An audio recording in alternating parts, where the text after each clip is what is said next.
Welcome back to our studio and our virtual Astea Conference. Our next speaker is a cognitive scientist and entrepreneur. After 12 years in one of the leading global finance institutions, Goldman Sachs, and several years at the University of Cambridge, she now brings the best of the two worlds, investment banking and academia, in her own company, Behavioural. I am very pleased to welcome on stage Magdalena Smith, who will talk about using advanced analytics and behavioral science to improve decision-making processes. Thank you. And good afternoon, everyone. And thank you so much for the entire Astea team to allow me to join today. I was hoping to share a couple of things with you as an audience today. I was hoping to introduce you a little bit about the topic of how to use analytics and behavioral science to improve decision-making. I was hoping to share with you, in our case, what it is that we do and why it's important and what it is that we're trying to solve for. And equally, I'd love to also touch on a few aspects as to why I think that this is particularly difficult when using software. So if we could please go to the next page. So what is it that we do at Behaviour Lab? And more importantly, why do we do it? I mentioned that what we do is we try to improve decision-making. And we particularly try to work on improving asset managers' decision-making and improve the performance they have on their funds. Now, this is an incredibly huge market, really quite big market, so 120 trillion of pounds under management globally. And yet it's actually under a lot of pressure. It's a lot of pressure from different reasons. It's a lot of, and mainly the key thing is that most of them underperform. Right? So they are responsible for huge amounts of money and they get lots of money to take care of us. But unfortunately, the decisions are not always as great as they could be. So lots of pressure now from regulators, from clients, and from all around. So what is it that we do? We try to work with these fund managers in order to try to identify where there's areas of improvement in their decision-making, and particularly focusing on decision-making biases. And we'll talk a little bit about that later. And I'm not going to go through all the details on every single page, but what you can see is that what we've worked with is a number of very large funds in order to try to identify room for improvement and then help them to do so with quite strong results. So when you're talking about 150 to 250 basis points, just to put that in perspective, a lot of our funds are 10 billion and more that we work with. So you're talking about being able to create an impact of $120 million in a relatively short period of time, which for me is an incredibly satisfactory thing to be able to see that we're creating that impact for clients. So let me maybe go into a little bit more about the topic and about biases themselves. Trifon, maybe, thank you. First of all, thinking and making decisions is remarkably hard. And I'm not actually even talking about making good decisions. I'm talking about making decisions in the first place. In fact, there's quite a lot of amusing sort of research done out there that actually proves that most of us would much rather have an electric shock than having to think creatively and think outside of the boundaries where we normally feel comfortable. In addition to that, it's an issue as to the capacity of our brains and the kind of decisions that we make, and also what we do consciously and unconsciously. You can see some of the numbers on this page sort of showing you the incredible amount of decisions we have to make every single day. And for quite obvious reasons, we just can't cope with all of this. We can't cope with it in the sense of efficiency. And it would also probably drive us nuts if we had to make every one of those single decisions. And as a result of that, what happens is that more than 90% of the decisions we do make are actually unconscious, right? So they're made for us by our bodies, by our brains, by our environment, rather than us totally and completely knowing the decisions that we've taken. if I may please have the next page. What this means is a couple of things. It means that some of the decisions that we're making are unconscious, and equally important, some of those decisions that we make are not necessarily rational. And why aren't they rational? Well, one of the reasons is if you take into consideration the aspect of efficiency that I mentioned, our brains are trying to save as much energy as possible and reach a conclusion as fast as possible, which means that sometimes it takes shortcuts.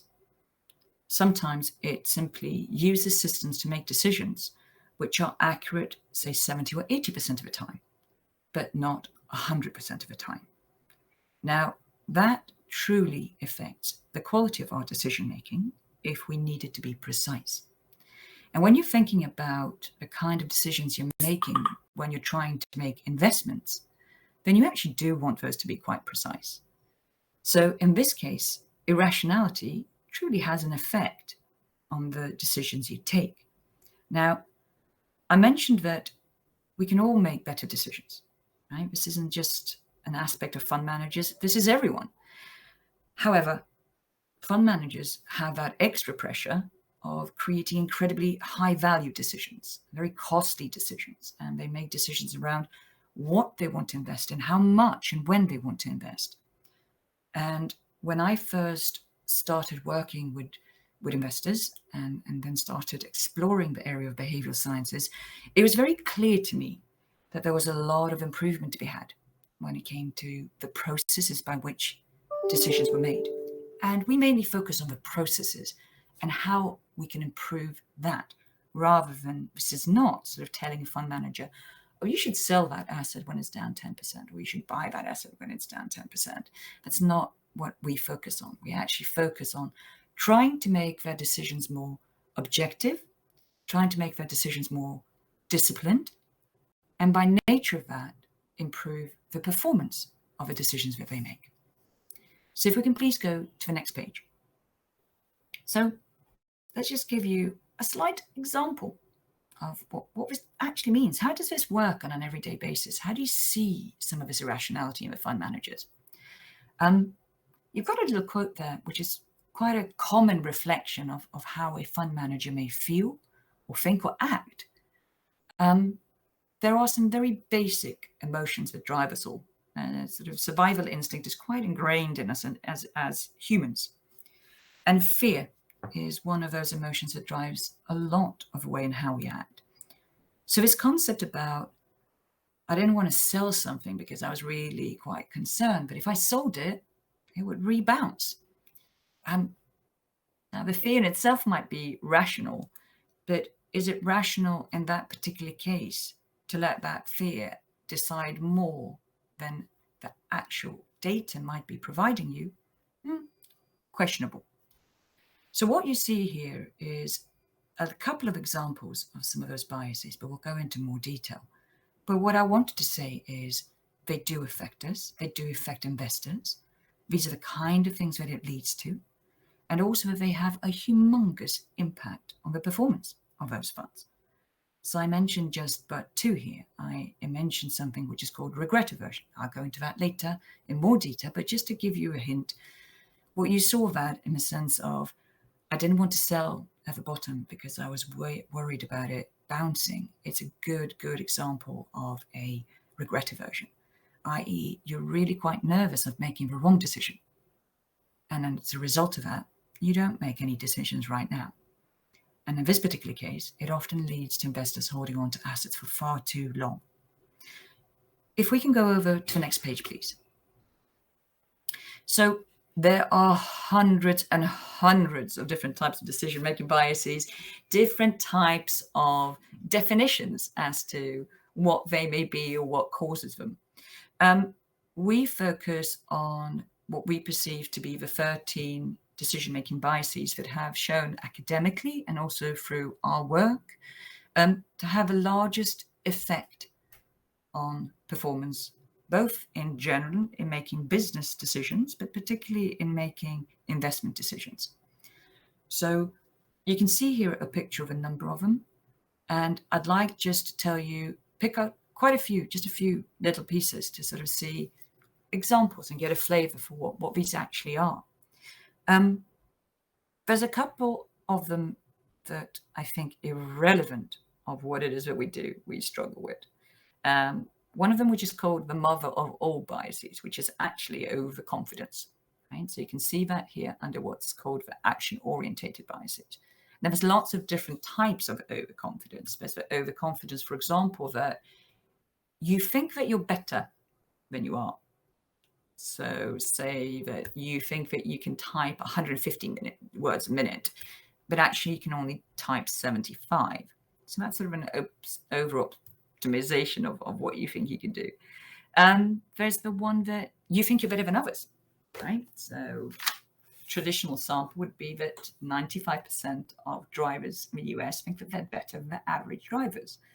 But there's also slightly more specific ones, and it's about our capabilities of forecasting things and our capabilities of actually making the right assumptions. And that is one that is also incredibly important for investors. Let me move perhaps to something that often is sort of looked upon and asked sort of is about these social biases. Now, social biases are very much about how we affect each other as people, right? And what you can see there, for example, is something that we call sunflower management.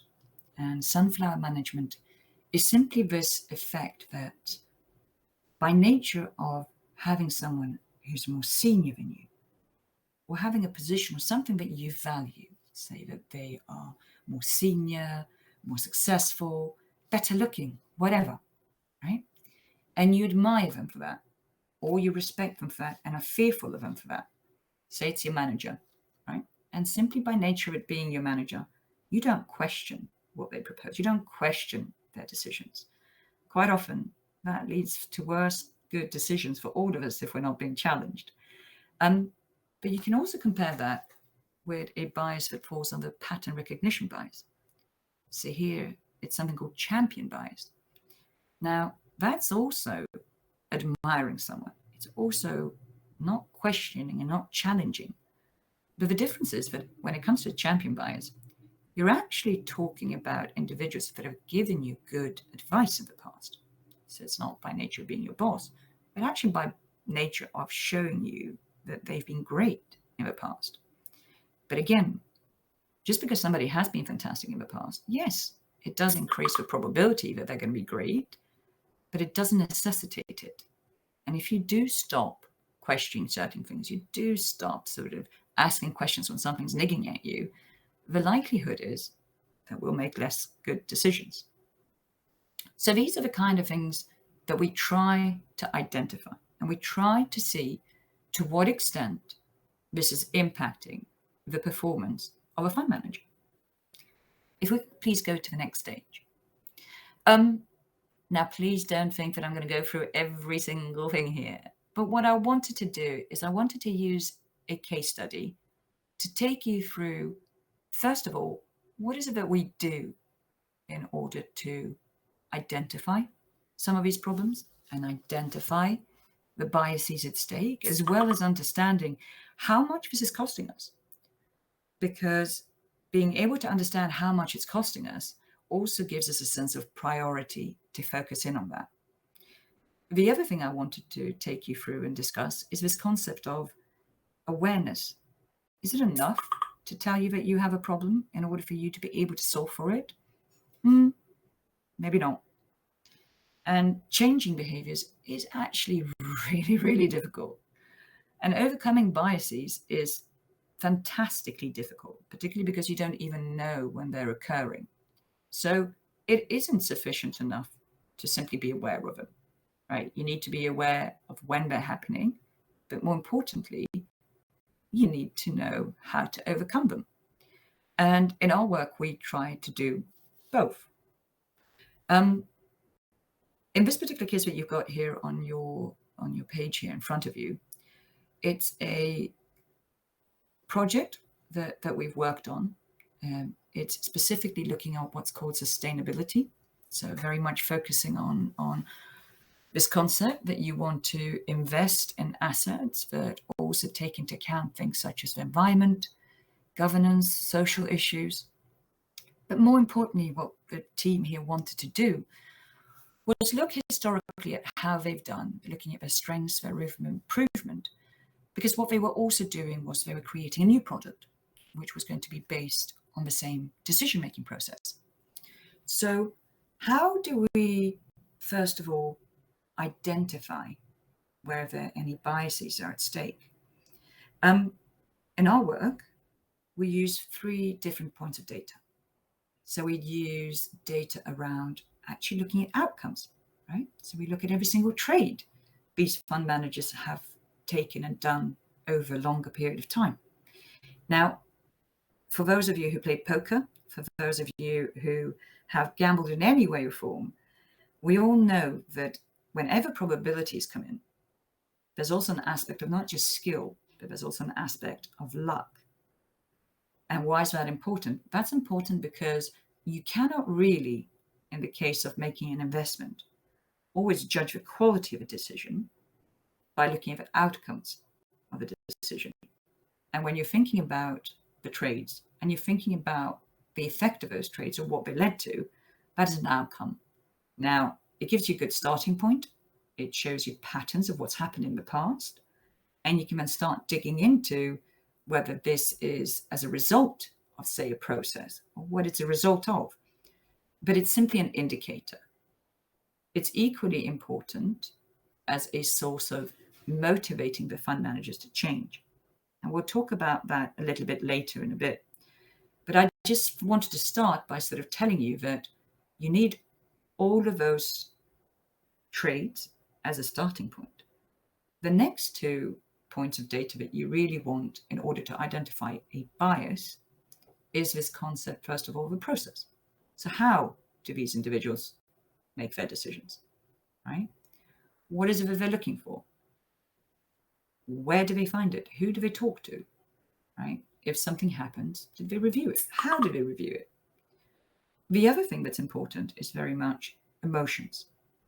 Now, just to give you an example, what we spoke about further sort of slightly before, this concept of regret aversion, this concept that sometimes fund managers hold on for too long.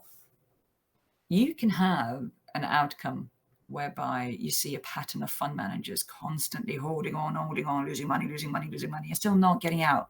Now, often people try to sort of jump to the conclusion, oh my Lord, they thought they were right. They needed to sort of hold on because they were so overconfident.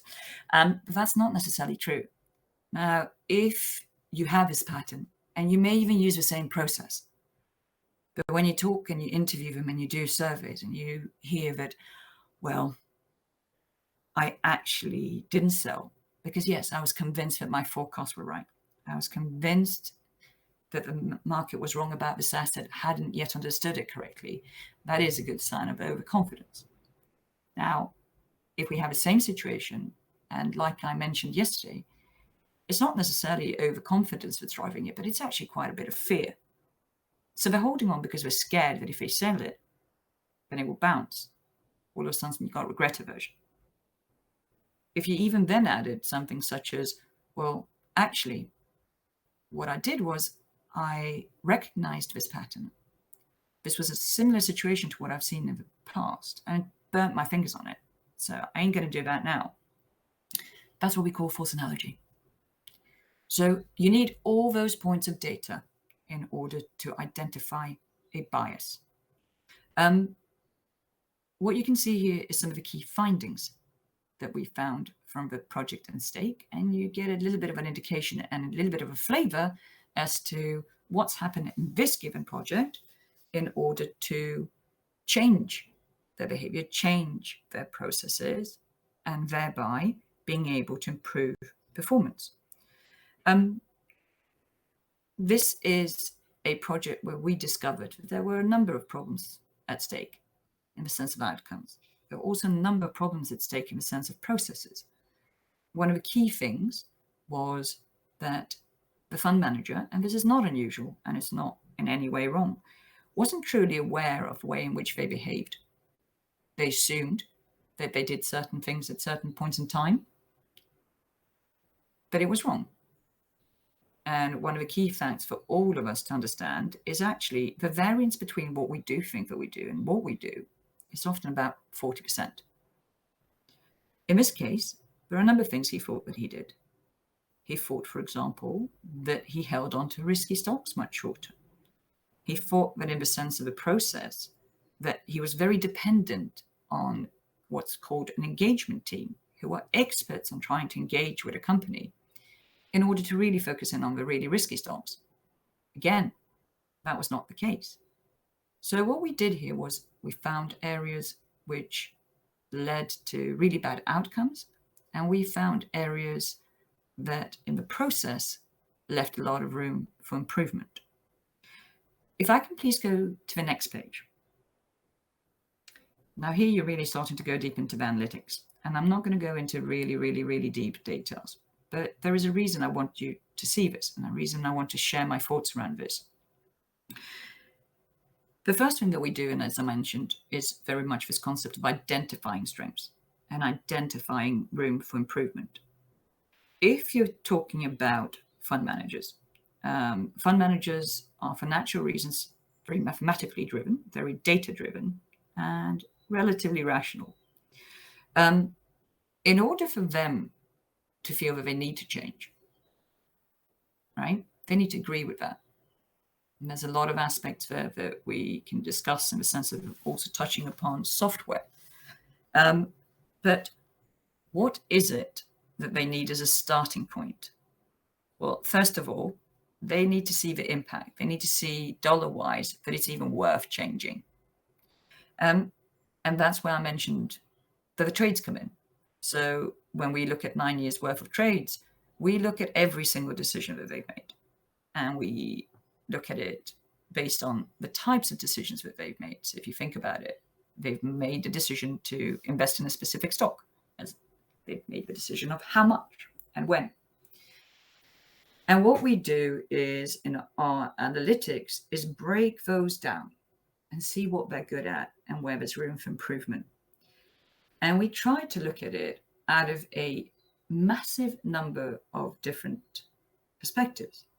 Now, why is that? The importance here, and it is true for any piece of analytics that we're really looking to do for any clients, is first of all, that fundamental beliefs and fundamental ideas of what's right and what's wrong are aligned.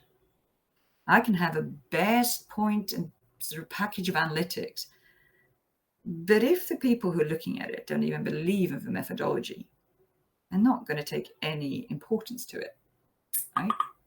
There needs to be a foundational agreement of what's wrong and what's right. So the very first stage of a setup of our product, we first of all define together what's good and what's bad, based on the way that they think about assets, based on the way that the strategy of fund is operating. And if we can't have that, we won't even get the belief, the early stage belief that the methodology is right. The second thing that's relevant is they will not take anything at face value. They want to know that you have looked at it in as many ways and cuts and different perspectives that you possibly could in order to make sure that you're not just jumping to conclusion, that you've done and sort of digged enough in order to be able to tell them whether this is true or not. So the reason why I wanted to show you these pages a little bit, and I won't sort of bear you and bore you with the greatest of details, but what I wanted to show you is when we're looking at this, the first thing we look at is their strengths. And when we've looked at those, we sort of look at areas for improvement. Now, what's interesting about this case is the areas of strength was in fact one of their weaknesses as well.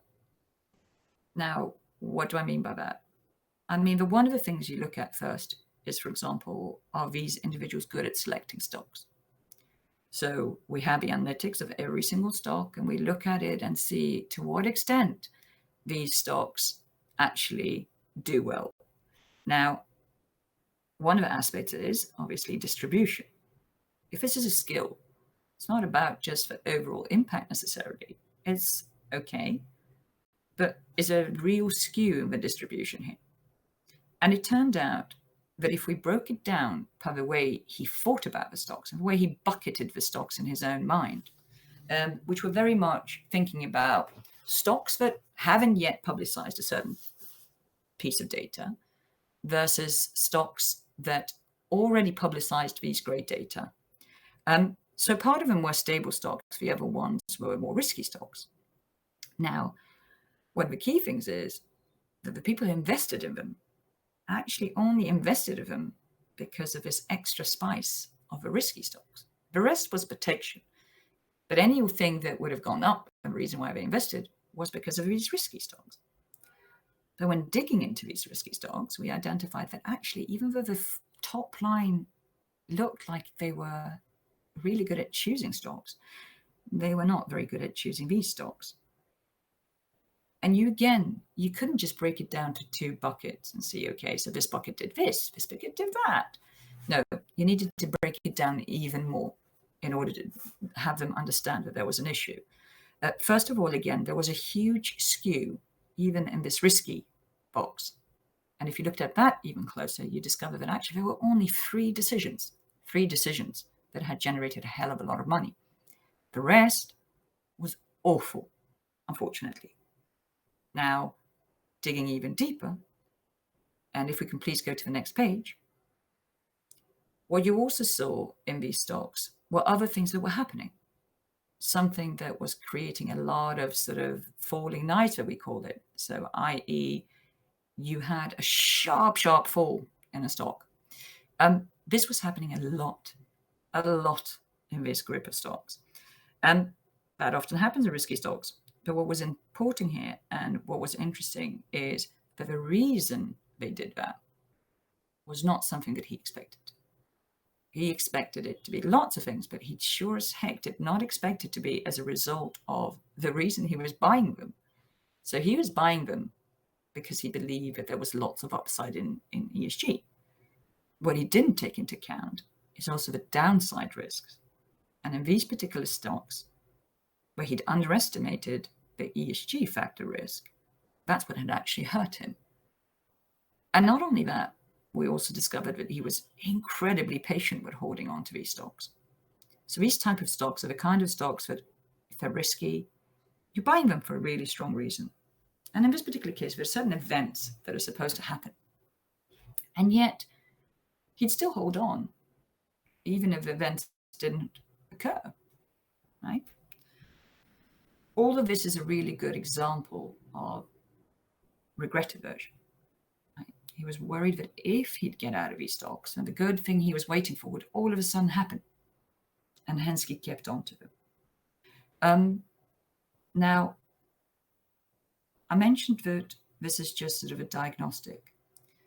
And what is the point of a diagnostic? I mentioned that it's about identifying where there's room for improvement. But it's also about gaining that trust, that initial trust of a client, in the sense here, in terms of skills. It's also about convincing them that there is a problem. And I mentioned to you in the sense that you look at it from all kinds of perspective. You have 1,000 different cuts, and that they're sort of based on their own beliefs. But the third thing, which is equally important, and which is very hard when you're thinking about the function of a software, is it's not enough to just stop at knowing what the problem is. You then have to start solving for it. Now, when you're thinking about these masses and masses and masses of amount of data, right? One of the things fund managers get lots of is data. They don't need another sort of pile of 100 sort of megabytes. What they need is to then understand where they should focus, where they should start. And these analytics should be deep enough to give them a conviction and a guidance as to also where to start improving.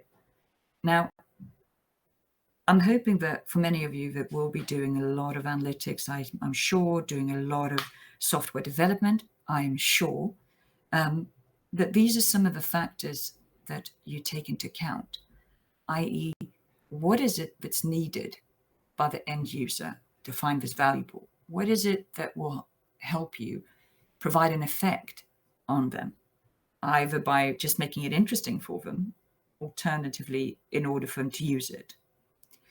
In our product, we go that step further. We go into that step further, which is we're actually trying to change their behavior. If we can just please go to the next page. The other part of our product very much focuses on, okay, these are the problems. We set up the software, we do discussions as to these are the possible solutions that you can use. This is how we can structure your process in order to improve. Then the idea is that these fund managers use this and document these ideas and the boundaries for which they operate under every time they're making a huge decision. And then that is supposed to nudge them, to sort of remind them of the conditions under which they wanted to operate, and then question them. If you're not wanting to do what you said in the past, maybe that's right. But then you have to justify why you're holding on. You have to justify your change in your decision. Here comes another interesting thing for anyone who tries to do a software. People hate to document, right? Absolutely hate to document. So not only that, they hate hating it, or they love hating it rather. So you need to find a way that you can minimize the amount of burden to them. Like in every great software, you need to be making sure that there is as little friction for the user as possible. You need to make sure that they enjoy using the product as much as possible, and that there is no sort of duplication of the work. So in our case, for example, where we can feed the data into the models without the fund managers needing to add that extra information, that's what we try to do. There's also further ways in which we're exploring and doing a lot of research as to how do we minimize this friction even more, right? You minimize that friction, for example, by reducing other points of data apart from the trades that they may need to put in. One of them might be the emotions. How do you feel? What are you thinking when you're making these decisions?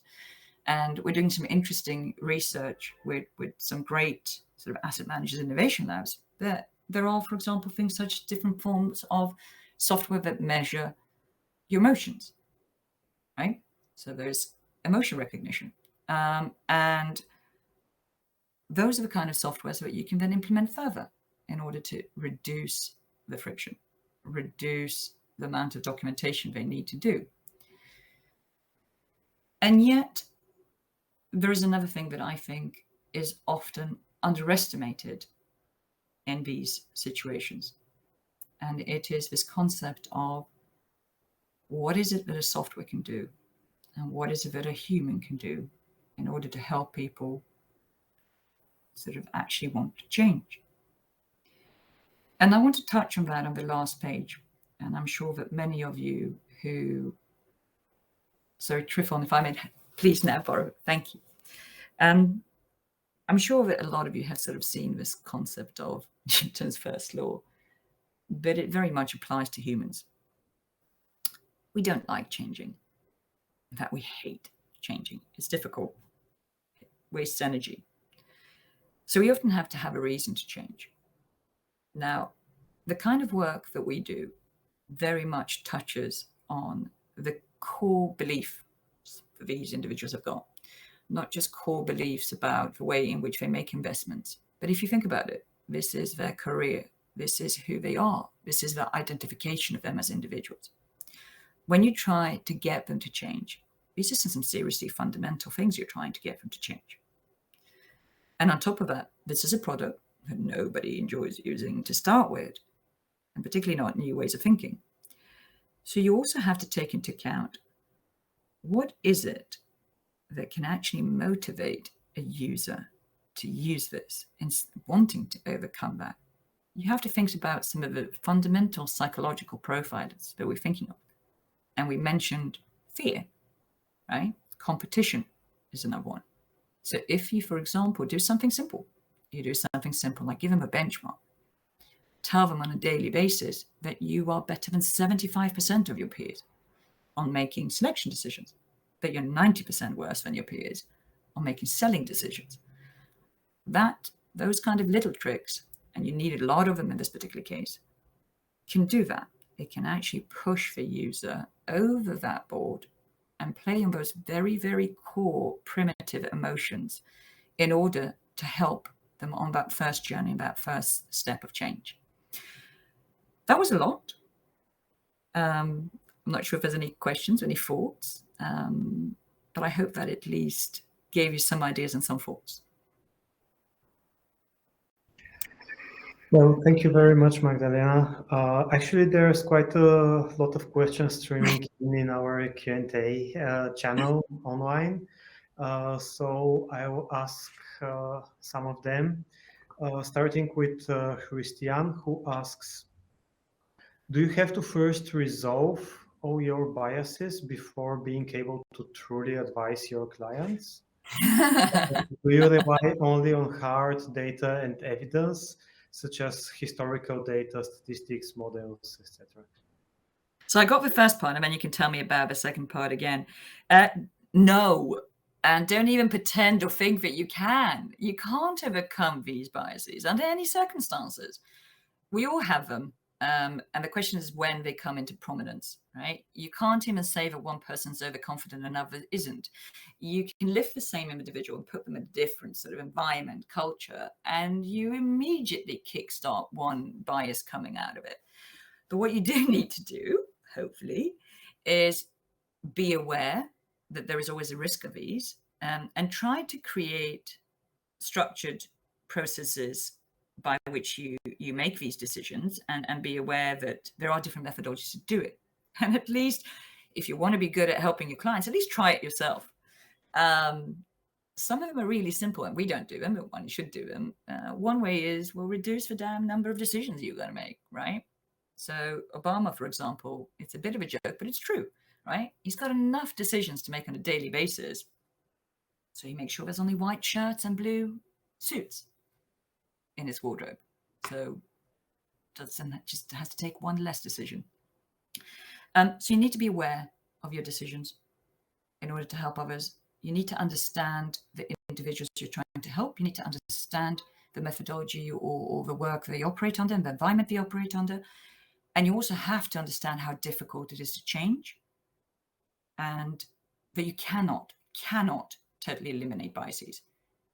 You can reduce the risk of them and the impact of them, but you cannot do that. So it's a question, a lot of understanding and empathy that you need to have in order to help others, rather than actually being able to try to overcome all of your own. Okay. And the second part of the question was, do you rely only on hard data and evidence, just historical data, statistics, models, etc.? Is there anything else besides hard data and evidence that you rely on? Sorry, there's a couple of ways in which you can do that. So the data is sort of both qualitative and objective. And what most of these fund managers definitely do not have is particularly good historical data when it comes to process of emotions. So here is qualitative data that is very dependent on your memory. And that's a weakness when you're doing this in a sort of historical fashion. But you have enough of a starting point in order to be able to figure out what's going on. And you have enough of a pattern. You cannot look at individual cases to start with. You have to look at patterns over years. And when it comes to statistical variance, one of the things I mentioned that you wanted a longer period of data, you would want, in order to identify biases that have occurred in the impact, you would have wanted to have at least 5 years, if not more. And one of the key drivers of that is that you would have wanted to see those decisions through a number of different types of economical cycles. So preferably 10, but no less than 5, in order to understand that the same kind of decisions would statistically be made under different circumstances. But we also work with clients that have no data, clients that have never done this before, and they're setting up a new process. And what's key is the process. What's key is to make sure that it's a process where you are very much in the forefront of things, being aware of assumptions that you're making, being able to monitor those assumptions and know how to measure those assumptions over time and stress test them in order to be objective. So even if you have zero data to start with, you can already improve the decision making, and you start from scratch. So you wouldn't use a historical diagnostic, but what you would use, you'd use the tool going forward once you've agreed on what it is you want to do, to make sure that you continue on that journey and continue with that changed behavior. That was a long answer. Yeah, thanks about that. There's plenty of questions left. I've heard it before. Little time, so if you don't mind, I might send them over email. Of course. And for now, I would ask what I ask every speaker at our event, since it is targeted at software developers. Could you please finish the following sentence? Oh my God. Software development is? I was going to say painful. I can say painful, I can say hard, and critically important. Okay, thank you very much. It's been a pleasure. And thank you so much. Our audience enjoyed it as well. Thanks again for your participation. Take good care, and thank you so much for allowing me to speak today. Take care.